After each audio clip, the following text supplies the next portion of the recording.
पालघरच्या कासा ए पोलीस ठाण्याच्या हद्दीत घडलेल्या अल्पवयीन बालिकेवरील अत्याचार प्रकरणी पोलिसांनी 45 वर्षीय आरोपीला अटक केली। या प्रकरणी आरोपी विरोधात पॉक्सो कायद्यासह विविध कलमांनुसार गुन्हा दाखल करण्यात आलाय। न्यायालयाने त्याला 9 मे पर्यंत पोलीस कोठडी सुनावली। त्याने अघोरी पूजा करण्याच्या बहाण्याने 13 वर्षीय अल्पवयीन मुलीवर लैंगिक अत्याचार केले। आरोपीला कठोरात कठोर शिक्षा द्यावी अशी मागणी पीडितेच्या बहिणीने केली। दरम्यान आमदार नीलम गोरे यांनी कासातील उपजिल्हा रुग्णालयात जाऊन पीडित बालिका आणि तिच्या कुटुंबियांची भेट घेतली आहे। रोहित पवार यांनीही पीडित चिमुकलीच्या कुटुंबियांची भेट घेतली आहे।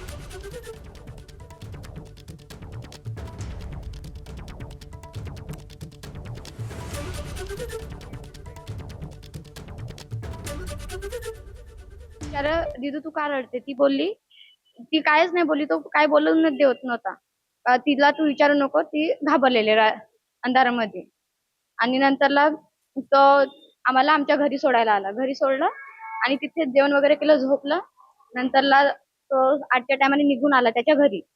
मी बहिणीला विचारलं, दीदू तू रात्री का रडत होती? ती बोलली का माझ्यासोबत ह्यानी अंधारात नेऊन गलत काम केले। माझ्या ह्यानी काच्यासारख्या बहिणीला असं केले ना, ह्याला कठोर शिक्षा झाली पाहिजे।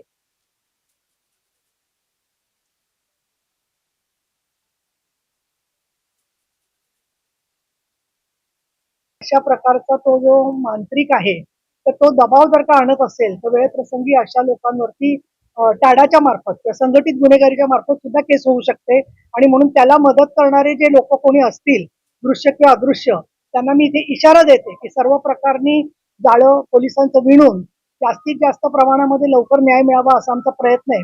2014 पासून महिलांच्या बाबतीतले अत्याचार आपल्या महाराष्ट्रामध्ये वाढलेले आहेत आणि गेल्या 2-2.5 वर्षामध्ये त्याच्यात खूप मोठी वाढ ही दुर्दैवाने तिथं झालेली आहे।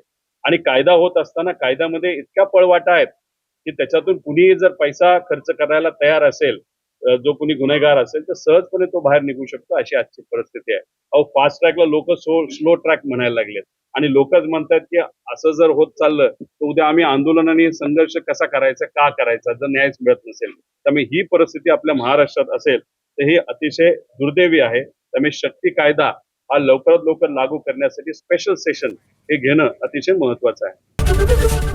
एबीपी माझा, उघडा डोळे बघा नीट।